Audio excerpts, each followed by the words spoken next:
अस्सलामुअलैकुम, welcome back to my channel. कैसे हैं आप? अल्हम्दुलिल्लाह मैं ठीक हूँ। उम्मीद करती हूँ आप भी ठीक होंगे।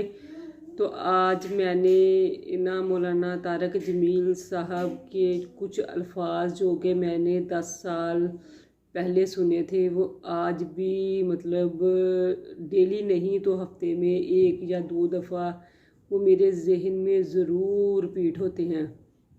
मौलाना तारक जमील साहब के नाम से कौन नहीं वाकिफ़।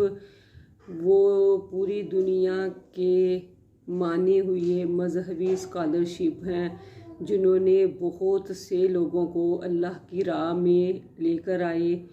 बुरे से बुरा इंसान भी अगर उनकी एक दफ़ा तकरीर सुन ले तो वो जो है वो गुनाह के काम छोड़ के जो है ना वो अल्लाह के रास्ते पर लग गया। तो अल्लाह की तरफ से जो भी इंसान को मुश्किल या तकलीफ़ आती है वो इंसान अल्लाह का हुक्म समझकर कबूल करता है, और उसको कबूल करना ही होता है और करना भी चाहिए। पाक सब्र भी मतलब उस इंसान को देते हैं जो अल्लाह के किए हुए काम पे आमीन कह दे।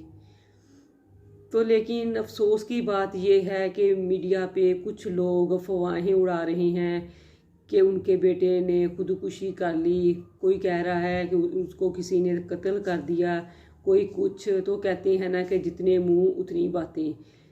लेकिन सिर्फ मैंने हालांकि 2-3 दिन हो गए हैं, मैंने इस टॉपिक पे एक वर्ड भी नहीं बोला। मैंने उस दिन से वीडियोस भी मैं लगा रही हूँ, डेली मैंने वीडियो लगाई है, लेकिन आप मेरी वीडियो देख लें कि मैंने उनके बारे में, उनके बेटे के बारे में एक लफ्ज़ भी नहीं बोला कि दुख सबको ही है, बहुत ज़्यादा दुख है। लेकिन बस अफसोस की बात यह है कि ये जो अफवाहें हैं, आप खुद सोचें कि उनका इन बातों को या मीडिया पे जो भी लोग कर रहे हैं कितना दिल दुखता होगा। क्योंकि आज से तकरीबन 10 साल पहले ऐसे ही टीवी पे मैंने मौलाना तारक जमील साहब की एक तकरीर सुन रही थी, जिस पे उन्होंने फरमाया कि इंसान का दिल तोड़ना, बंदा कहता है ना कि बहुत मामूली चीज़ है, लेकिन उसके बरअक्स अगर हम कह दें ना फलां ने खाना काबा तोड़ दिया नाउज़ुबिल्लाह, तो हमें वो ऐसे लगेगा जैसे ये कबीरा गुनाह है। लेकिन मौलाना तारक जमील की तब की बात आज भी मेरे जहन में उस दिन से बार बार घूम रही है। वो उन्होंने कहा था कि किसी का दिल तोड़ना उतना ही बड़ा गुनाह है जितना कि हम समझते हैं कि खाना काबा को तोड़ना का गुनाह होगा। यानी कि उन्होंने किसी के दिल तोड़ने को इतना बुरा मतलब बताया कि हमें किसी का दिल नहीं तोड़ना चाहिए। तो ये देखें, आजकल उनके बेटे के बारे में मीडिया पे जितनी भी न्यूज़ आ रही हैं, उनको सुन के ना सिर्फ अफसोस होता है बल्कि दुख भी होता है।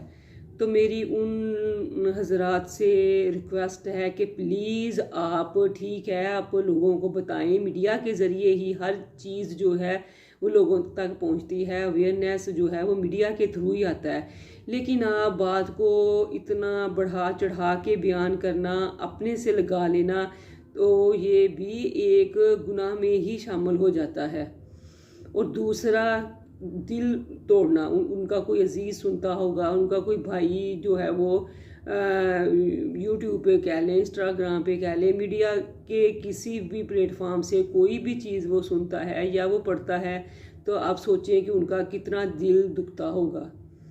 तो बस यही कहना था कि आपसे रिक्वेस्ट है कि प्लीज़ ऐसी बातों को, झूठी हैं सच्ची हैं जो भी हैं, उनको मत करें। बस उनकी अल्लाह की तरफ से ऐसे ही लिखा था कि जैसे उनको मौत आई है, क्योंकि अल्लाह पाक ने इंसान का एक वक्त जो है वो एक जगह कैसे उसकी मौत होनी है, ये अल्लाह पाक पहले ही सब कुछ लिख देते हैं।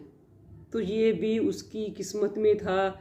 लेकिन हमारा तो यही है, मैं तो यही कहूँगी कि उनको मतलब बाय चांस जो है वो फाइल लगा है। लेकिन लोग कुछ कह रहे हैं कि ये उन्होंने खुदकुशी कर ली। तो लेकिन प्लीज़ ऐसी बातें ना कहें, तो इससे उनका दिल जो है वो बहुत हर्ट होता होगा। तो आपको बताया कि किसी का दिल तोड़ना जो है वो कितना बड़ा गुनाह है। तो इसी के साथ आपसे इजाज़त चाहती हूँ। अल्लाह हाफिज़।